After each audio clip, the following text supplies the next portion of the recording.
ഭഗവാനെ, ഗുരുവായൂരപ്പ, എന്റെ മകളുടെ വിവാഹം മംഗളമാക്കി തരണേ.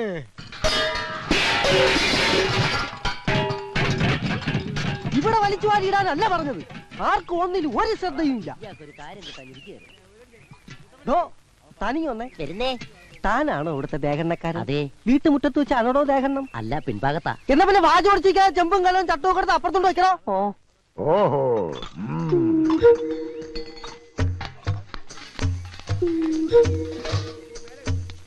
100 കൂട്ടം കാര്യങ്ങൾ ഉള്ളപ്പോഴാണോ ഇങ്ങനെ കുന്തം വിഴിഞ്ഞ കണക്ക് നിക്കണേ?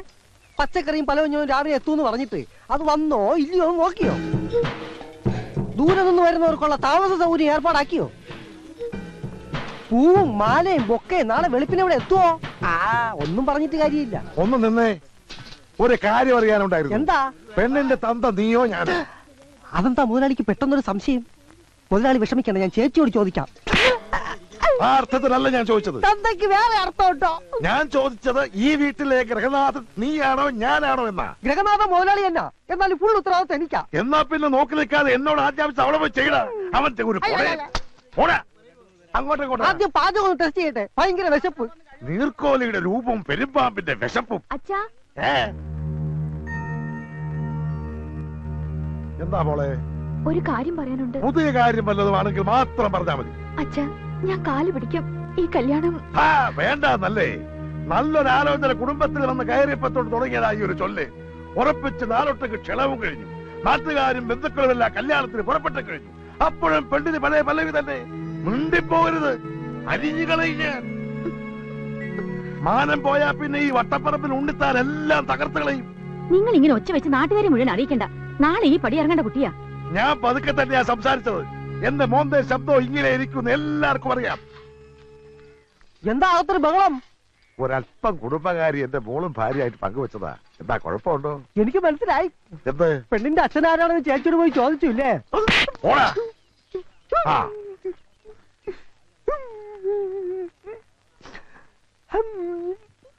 എടാ അച്ചുവേ, എന്റെ മകൾക്ക് ഇതെന്താ പറ്റി? കല്യാണം അടുക്കും തോറും മനസ്സിനകത്തൊരു ചാഞ്ചാട്ടം. ഇപ്പൊ കല്യാണം വേണ്ട വേണ്ട എന്നൊരു വാശി. ഇനിയിപ്പൊ പേടിച്ചിട്ടാണോ അതോ? അതെ, മുഹൂർത്തം എടുക്കും തോറും പേടിക്കുന്ന പെണ്ണുങ്ങൾ 2 തരത്തിലുള്ളവരാ. ഒന്ന് പിഴച്ച പെണ്ണ്, 2 പ്രേമിച്ച പെണ്ണ്. ഇത് ഏത് വകുപ്പിലാ മോളെന്ന് പോയി ചോദിക്കും. എന്റെ മോള് കുടുംബത്തിൽ പറഞ്ഞവളാണ് എന്ന് കരുതി ആയിക്കൂടുന്നുണ്ടോ? ചേട്ടൻ എന്നെ വിളിച്ചായിരുന്നോ? പോയി അരി വെക്കണോ കോപ്പേ? ഭ്രാന്ത് വരും.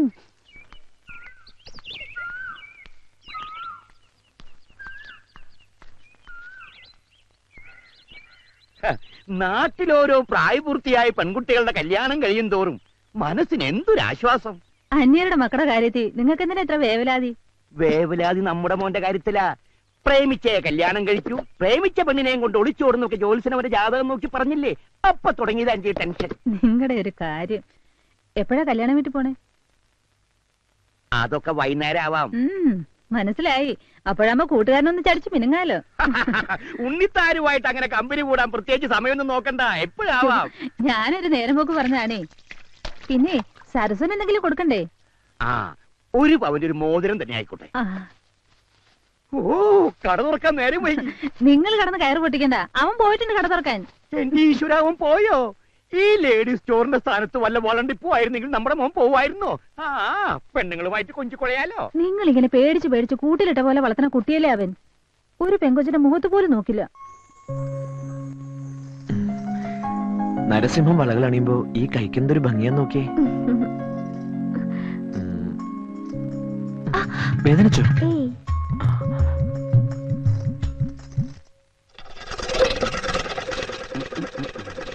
ഇതും കൂടെ മറ്റേ കയ്യിലിടട്ടെ, നല്ല ഭംഗിയുണ്ടാവും. അത് കാശൊരു പ്രശ്നമാക്കണ്ട, പിന്നെ വരുമ്പോ തന്നാ മതി. ആദ്യം മനോഹരമായ കൈകളിൽ ഈ വളകൾ കിടക്കട്ടെ. അവളെ കയ്യിൽ നിന്ന് വിട്ടേ, വിടറാ. അവളെ ഇങ്ങനെ പോടാ. മോളെ കൈമുട്ടിന് കിട്ടിയേ. കാശൊക്കെ കയ്യിലുണ്ടല്ലോ. ഇപ്പൊ എങ്ങനെയാ നൊന്തോ? നൊന്തു. പിന്നെ പുതിയ മാലയും വളയൊക്കെ വന്നിട്ടുണ്ട്, കാണിക്കട്ടെ? വേണ്ട. അച്ഛൻ ചെറിയൊരു ദേഷ്യക്കാരനാ. അടുത്ത ആഴ്ച പുതിയ ഫാഷൻ വരുന്നുണ്ട്, വരണം. പുഞ്ചിരി മത്സരം അവസാനിപ്പിച്ച് വേഗം ബാക്കി കൊടുത്ത് വിടറാ. അച്ഛന്റെ സ്വഭാവം എങ്ങനെയാണെങ്കിൽ എത്രയും പെട്ടെന്ന് ഈ കട അടച്ചു പൂട്ടും. ഇവിടെ ഞാനായിട്ട് ഉണ്ടാക്കിയ ഗുഡ്വിൽ അച്ഛനായിട്ട് നശിപ്പിക്കും. നിനക്കൊരു ധാരണയുണ്ട്, നിന്റെ ചോക്ലേറ്റ് മോന്ത കണ്ടിട്ട് ആ പെമ്പിളിൽ ഇങ്ങോട്ട് കയറി വരുന്നേന്ന്. കച്ചവടം ചെയ്ത് ലാഭം കൊയ്യാതെ പെണ്ണിന്റെ മോന്തയുടെ ചന്തം നോക്കി നിക്ക. പൈസ പിന്നെ തന്നാവെന്ന് പറയാൻ അവൾ ആരാ? നിന്റെ അമ്മായിയുടെ മോള. കടയിൽ വരുന്ന കസ്റ്റമേഴ്സിനോട് ഒരു അല്പം മാന്യത കാണിച്ചതാ ഞാൻ ചെയ്ത തെറ്റ്. ഈ വളയിടൽ പരിപാടി എന്റെ മോന് പറ്റിയതല്ല. ഏൽപ്പിച്ച ജോലി അങ്ങോട്ട് ചെയ്താ മതി. കാശ് എണ്ണി വാങ്ങിച്ച് പെട്ടിയിലിടുക, ബാക്കി കറക്റ്റ് ആയിട്ട് അങ്ങോട്ട് കൊടുക്ക. മുതലാളി എത്തിയല്ലോ.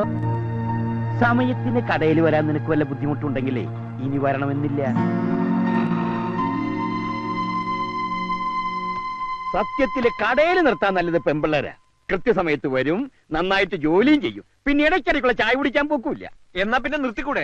അതിന് നിന്റെ ജാതകം സമ്മതിക്കണ്ടേ? എന്റെ അച്ഛ, ഒരു ഒളിച്ചോട്ട് എന്തായാലും എന്റെ ജീവിതത്തിൽ അച്ഛൻ പ്രതീക്ഷിക്കണ്ട. വേണ്ട. നീ എന്താ ഇങ്ങനെ നോക്കി നിക്കണേ? ചെന്ന് ഇന്നലത്തെ സ്റ്റോക്ക് ഒത്ത് നോക്കണ. എനിക്ക് 2 ദിവസത്തെ അവധി വേണം, അത് പറയാനാ വന്നേ. നിന്റെ വിഷമവും സങ്കടമൊക്കെ എനിക്ക് മനസ്സിലായി. നാളെ കല്യാണം നടക്കാൻ പോകുന്ന ഒരു പെണ്ണിനെ ഓർത്ത് ദുഃഖിച്ചിട്ട് എന്താടാ കാര്യം? എനിക്ക് അവളെ പിരിയാൻ വയ്യടാ. ഷേ, എന്താടാ ഇത്? എടാ, തന്റെ ആയിട്ടുള്ള ആമ്പിള്ളേർക്ക് പറഞ്ഞിട്ടുള്ള പ്രേമമൊക്കെ എനിക്കറിയേണ്ടത് നിനക്കതുണ്ടോന്ന്? എനിക്ക് പ്രേമമുണ്ട്. പ്രേമല്ലടാ കുന്തമേ, തന്റെ ഉണ്ടോന്നാ ചോദിച്ചത്. വട്ടപ്പറമ്പിൽ ശ്രീധരൻ ഉണ്ണിത്താന്റെ പണത്തിനും പ്രതാപത്തിനും മുന്നിൽ എന്റെ തന്റെ ഇടം വില പോവില്ല. ഒരു ലേഡി സ്റ്റോറിലെ സെയിൽസ്മാന് അയാളുടെ മകളെ ചോദിക്കാൻ എന്താ അവകാശം? നിന്റെ യുക്തിവാദമൊക്കെ അവിടെ നിൽക്കട്ടെ. എനിക്കറിയേണ്ടത് നിന്നോടൊപ്പം ഇറങ്ങി വരാനുള്ള സ്നേഹം അവൾക്കുണ്ടോന്നാ. അതവള് പല പ്രാവശ്യം പറഞ്ഞിട്ടുള്ളതാ.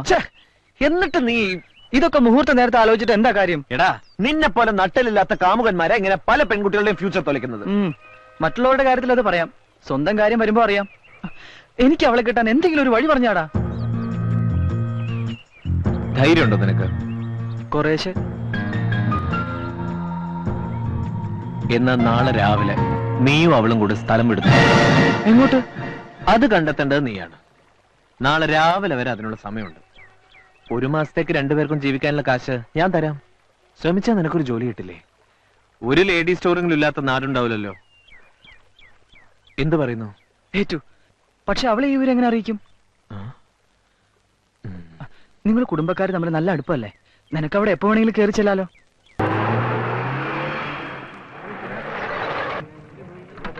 അല്ല, വലിയ കുറുപ്പും കൊച്ചു കുറുപ്പും ഒന്നിച്ചാണല്ലോ. എന്റെ പൊന്ന് ചേട്ടാ, ചേട്ടനെങ്കിലും വിളി നിർത്തിക്കൂടെ? സുഭാഷ് ചന്ദ്രബോസ് എന്നൊരു കിടിലം പേര് എനിക്കുണ്ട്. താല്പര്യം അനുസരിച്ച് സുഭാഷ് എന്നോ ചന്ദ്രൻ എന്നോ ബോസ് എന്നോ വിളിച്ചോ. എന്ത് തന്നെ ഉണ്ടെങ്കിലും ആ കൊച്ചു കുറുപ്പിന്റെ സുഖമില്ല. കുറുപ്പേ, താൻ രാവിലെ വരുമെന്നല്ലേ ഞാൻ കരുതിയത്. ഇത് തുടങ്ങുന്ന നേരത്തെ എന്റെ മകനീയ സാന്നിധ്യം ഉണ്ടായ പോരെ? മോളെന്തി അകത്തുണ്ട്, വരൂ.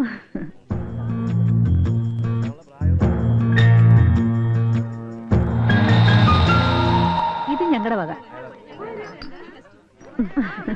വരൂ, എന്തെങ്കിലും കഴിച്ചിട്ട് സംസാരിക്കാം. ഈ കോളാസ് എടുത്ത് ഓരോന്ന് അങ്ങോട്ട് കൊടുത്തേ.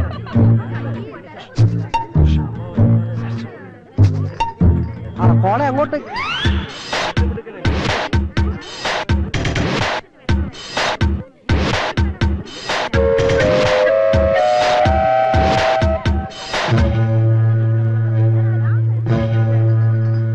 മോടെ വിവാഹത്തെക്കുറിച്ച് എനിക്ക് ഒരുപാട് സ്വപ്നങ്ങൾ ഉണ്ടായിരുന്നു.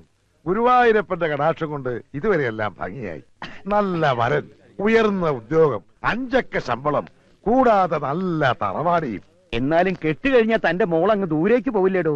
ഒരേ ഒരു മകളെ ഉള്ളെന്ന് കരുതി പെണ്ണ് വീട്ടിൽ കയറി താമസിക്കുന്ന ഏതെങ്കിലും ഒരു കോന്തിനെ കെട്ടിച്ചു കൊടുത്താൽ വട്ടപ്പറമ്പിൽ ശ്രീധരനുണ്ടെത്താന് പിന്നെ എന്താണ് ഒരു വില?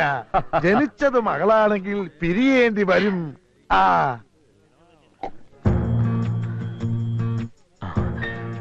മണിക്കുട്ടനായിട്ട് കാര്യങ്ങളെല്ലാം സംസാരിച്ചിട്ടുണ്ട്.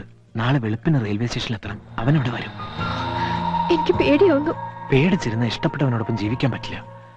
വെളുപ്പിന് 5 മണിക്ക് ഞാനിവിടെ എത്താം. റെഡി ആയിരിക്കണം. എന്നിട്ട് പുറത്തു നിന്ന് ഞാനൊരു തീപ്പെട്ടിക്കുള്ളി കത്തിച്ച് സിഗ്നൽ തരാം. സരസു ആരും കാണാതെ ഇറങ്ങി പോതാ മതി. ബാക്കി ഞാൻ ഏറ്റു. ഇങ്ങനെ പതുങ്ങി നിന്നുള്ള ഒതുങ്ങിയ സംസാരം അത്ര ശരിയല്ലല്ലോ. മുതലാളി, മുതലാളി, എന്താടാ? തുമ്പ് കിട്ടി, തുമ്പ് കിട്ടി. 1 മിനിറ്റ്. എന്നാ ഞങ്ങൾ ഇറങ്ങിയിട്ടുണ്ടി താനെ പോകാൻ വരട്ടെ. ഞാൻ ഒരു കാര്യം ഒന്ന് മുതലാളിയോട് പറഞ്ഞോട്ടെ. അതിന്റെ പേരിൽ ഇവിടെ ഒരു വിപ്ലവം നടക്കും. നിങ്ങൾ ആ ടീം ബിയുടെ ക്യാപ്റ്റൻ. അതെന്താണ് അങ്ങനെ? അതങ്ങനെ. ഇങ്ങോട്ട് വന്നേ. ഞാൻ ഒളിഞ്ഞു നോക്കി മുതലാളിയുടെ മോളുടെ സംഭവങ്ങളെല്ലാം കണ്ടു. പറഞ്ഞു തീരുന്നവരും പഠിച്ചതിനാ. ഒളിച്ചു നോക്കിയേന് അതുകൊണ്ടല്ലേ പെണ്ണ് കല്യാണം വേണ്ടെന്ന് പറഞ്ഞതിന്റെ കാരണം പിടികിട്ടിയത്. പെണ്ണിന് പ്രേമം. ആരോട്? ഈ കുറുപ്പിന്റെ മോനോട്. രണ്ടുപേരും കൂടെ പതുങ്ങി നിന്ന് ഹൃദയം പങ്കുവയ്ക്കുന്നത് ഞാൻ കണ്ടു. അനാവശ്യം പറയുന്നോടാ. ഞാൻ കണ്ടത് അവർ കിന്നാരം പറയണത്. മിണ്ടിപ്പോകരുത്. ചെറുപ്പം മുതലേ ഒന്നിച്ച് കളിച്ചു വളർന്ന പിള്ളേരാ. അവര് മിണ്ടിന്നും പറഞ്ഞു നോക്കിയിരിക്കും. അതിന് പുതിയ വ്യാഖ്യാനങ്ങൾ കണ്ടുപിടിക്കാൻ ശ്രമിച്ചാൽ നിന്റെ പല്ല് മുഴുവൻ താഴെ കിടക്കും. പോടാ. എന്താണ് ഉണ്ണിത്താനെ പ്രശ്നം? എന്തിനാ അവനെ തല്ലിയത്? അത് അവന്റെ ഷെയറാ. അരമണിക്കൂർ ഇടവിട്ട് അവനത് കിട്ടണം. അവനെന്തിയേ? ഇനി ആരെങ്കിലും പ്രേമിക്കാനോ മറ്റേ പോയോ? എന്താണോ കൊച്ചുകുറുപ്പേ, വല്ല പെൺപിള്ളേരെ ലൈനടിക്കാൻ പോയതാണോ?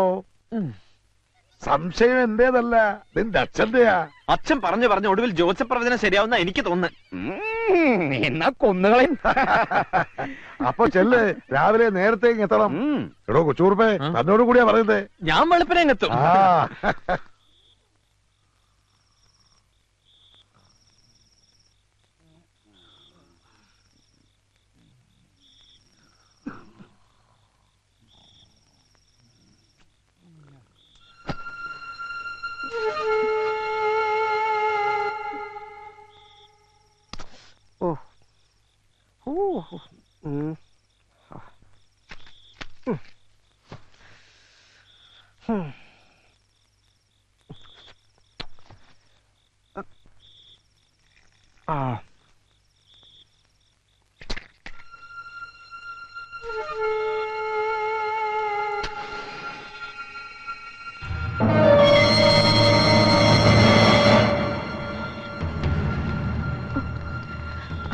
പോകാം.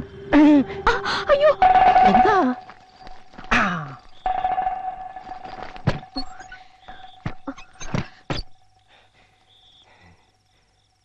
ദൈവമേ, ഇവളിനി കല്യാണം വേണ്ട വേണ്ടെന്ന് പറഞ്ഞത് എന്നോടുള്ള ഇഷ്ടം കൊണ്ടാണോ? അടിച്ചോണ്ട് പോയാലോ?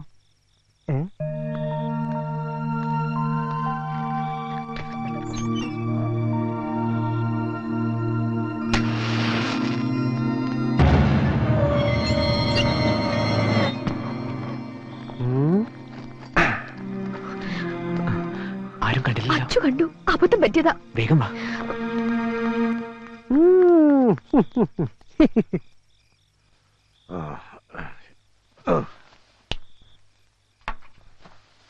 ഓ, എടാ സാവിത്രി, മണി 5 കഴിഞ്ഞു. എഴുതേക്ക്. അമ്മായി സരസ്വനെ മുറി കണ്ടില്ല. കണ്ടില്ലേ? അവളിത് എവിടെ പോവാനാ? എവിടെ പോയത് നോക്കിയേ.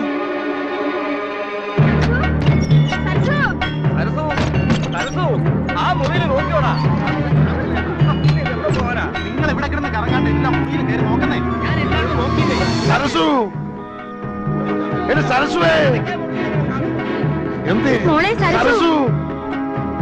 എടാ അച്ചു, എടാ അച്ചു. ഓ, കിടന്നുറങ്ങുന്നോടാ പോത്തുകളെ. പെണ്ണിനെ കാണാനില്ല. എടാ അച്ചുവേ, സരസുവിനെ കാണാനില്ല. ഒന്ന് അന്വേഷിക്കടാ. അന്വേഷിക്കാനൊന്നുമില്ല, അവള് പോയി. എങ്ങോട്ട്? അവളെ കാമുകനോടൊപ്പം. കാമുകനോടൊപ്പോ? ആ, പാലത്തിങ്കൽ കുറുപ്പിന്റെ മകൻ കൊച്ചുകുറുപ്പിനോടൊപ്പം സ്ഥലം വിട്ടു. ഞാൻ എന്റെ കണ്ണുകൊണ്ട് കണ്ടതാ. എന്നിട്ട് എന്താ നീ മിണ്ടാതിരുന്നേ? ചെറുപ്പം മുതലേ ഒന്നിച്ച് കളിച്ചു വളർന്ന പിള്ളാരല്ലേ, പോട്ടെ എന്ന് ഞാനും കരുതി. എടാ, അവര് തമ്മിൽ പ്രേമമാണെന്ന് ഞാൻ ഇങ്ങനെ പറഞ്ഞതല്ലേ. എന്നിട്ട് കേട്ടോ, എല്ലാവരെയും ഒന്നിച്ച് കളിപ്പിച്ച് അവര് നാട് വിട്ടു. ചെറുക്കലെ കൂട്ടിന് വരുമ്പോ പെണ്ണില്ലെങ്കിൽ ഞാൻ എന്തോ പറയും. മുതലാളിക്ക് പറയാൻ ബുദ്ധിമുട്ടാണെങ്കിൽ ഞാൻ പറയാം. എന്ത്? പെണ്ണോളിച്ചോടിയെന്ന്. പോടാ. അവര് നാട് വിടും മുമ്പ് എനിക്ക് പിടിക്കണം.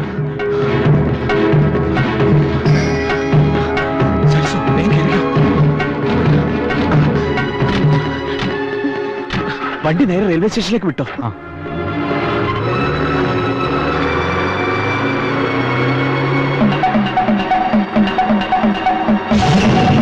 എന്റെ ഈശ്വര, ഞാൻ എന്തായി കേക്കണേ? ജാതകം പലിച്ചൂടി. ആ ഉണ്ണിത്താന്റെ മോളുമായിട്ട് നമ്മുടെ മോൻ ഒളിച്ചോടിയെന്ന്.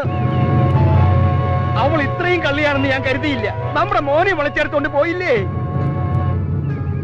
ഇനി ആരും കുറ്റം പറഞ്ഞിട്ട് കാര്യമില്ല. നിങ്ങളുടെ മോനെ സൂക്ഷിക്കേണ്ട നിങ്ങളല്ലേ? സൂക്ഷിച്ചു, ഒരുപാട് സൂക്ഷിച്ചു. അതുകൊണ്ടാ ഇങ്ങനെ പറ്റിയേ. ഈ കുറിപ്പ് ജീവിച്ചിരിപ്പുണ്ടെങ്കിൽ എന്റെ മോനോട് അവൾ ജീവിക്കില്ല. അവർ നാടൂടെ ഞാൻ സമ്മതിക്കില്ല. വണ്ടി എടുക്കണ. യാത്രക്കാരുടെ ശ്രദ്ധയ്ക്ക് തിരുവനന്തപുരത്ത് നിന്നും ഈറോഡിലേക്ക് പോകുന്ന 6231 നമ്പർ തിരുവനന്തപുരം ഈറോഡ് എക്സ്പ്രസ് അല്പസമയത്തിനുള്ളിൽ 1-ാം നമ്പർ പ്ലാറ്റ്ഫോമിൽ വന്നു ചേരുന്നു. മണിക്കുട്ടൻ എത്തിയില്ലേ? ട്രെയിൻ എത്താറായി. ഒന്ന് സ്പീഡിൽ വിടറോ. വിമാനത്തിന് സ്പീഡ് ഓട്ടോറിക്ഷ കിട്ടൂല പോരെ. ഒന്നാമത് എഞ്ചിൻ പണി ഏറെ വണ്ടിയാണ്.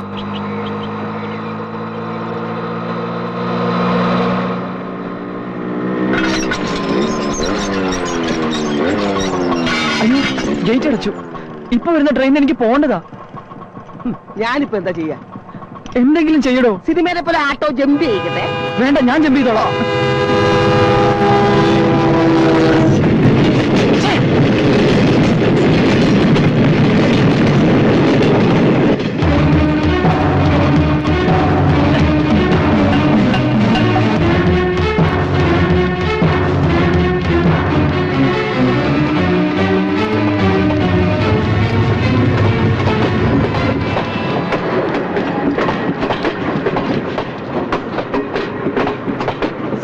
അങ്ങനെയൊന്നും അല്ല. ഇന്ന് വെളുപ്പിന് തന്നെ നീ എന്റെ വീട്ടിലെത്തുന്ന് പറഞ്ഞപ്പോ ഞാൻ കരുതിയില്ല അതെന്റെ മോളെ പൊക്കിക്കൊണ്ട് പോകാനായിരുന്നു. ഞാനൊന്ന് പറയട്ടെ. മാന്യമായിട്ട് ജീവിക്കുന്നവരെ മാനം കെടുത്തിയിട്ട് നിന്ന് ന്യായീകരിക്കുന്നു. ഉണ്ണിത്താനോട് കളിച്ചാൽ നിന്നെ കൊന്നു കുഴിച്ചു കൂടും. പറയടാ, മിണ്ടിപ്പോരുത്. തൊട്ടുപോരുന്നവനെ ഇവനെ തല്ലാൻ നിനക്കെന്താ അവകാശം? എത്തിയല്ലോ സൂത്രധാരൻ. ഇന്നലെ അച്ഛനും മോനും കൂടെ വീട്ടിൽ വന്നത് എന്റെ മോളെ പാട്ടിലാക്കാനുള്ള തന്ത്രവുമായിട്ടായിരുന്നല്ലേ? വിരലൊന്നും ഞൊടിച്ച കൂടെ പോരാ തന്റെ മോളെ പാട്ടിലാക്കാൻ അത്ര വലിയ തന്ത്രമൊന്നും പ്രയോഗിക്കണ്ട. ആമ്പിള്ളേരെ വഴിപിഴപ്പിക്കാൻ നടക്കുന്ന ശവം. തന്റെ ഭാര്യയുടെ സ്വഭാവം ഇവിടെ വിശദീകരിക്കണ്ട. മാറ്റർ മക്കളിലേക്ക് വന്നില്ലെങ്കിൽ അതിന്റെ സ്വഭാവം താനിപ്പോ അറിയും. എടോ, ജനിപ്പിച്ചാൽ മാത്രം പോരാ, മക്കളെ വളർത്താനും പഠിക്കണം. താൻ മോളെ പഠിപ്പിച്ചത് ഒളിച്ചോട്ടായിരുന്നു. തന്തയില്ലാത്ത പറയരുത്. തന്തയ്ക്ക് പറഞ്ഞാലുണ്ടല്ലോ. കല്യാണ പന്തലിൽ നിന്ന് എന്റെ മോളെ തട്ടിക്കൊണ്ടുപോയി ഇവന്റെ തന്തയ്ക്കും തന്തയുടെ തന്തയ്ക്കും ഞാൻ പറയും. താൻ എന്തോ ചെയ്യും? എടാ ഉണ്ണിത്താനെ, ഇനി തിരിച്ചു തല്ലാമെന്ന് സമയം കളയുന്നത് ശരീരത്തിന് നല്ലതല്ല. ബുദ്ധി ഉണ്ടെങ്കിൽ മുഹൂർത്തം കഴിയുന്നതിന് മുമ്പ് ഇതിനെ വിളിച്ചുകൊണ്ട് പോയി നിശ്ചയിച്ച് ചെറുക്കിന്റെ തലയിൽ വെച്ച് കെട്ട്. അല്ലെങ്കിൽ ഇനിയും മതിൽ ചാടും.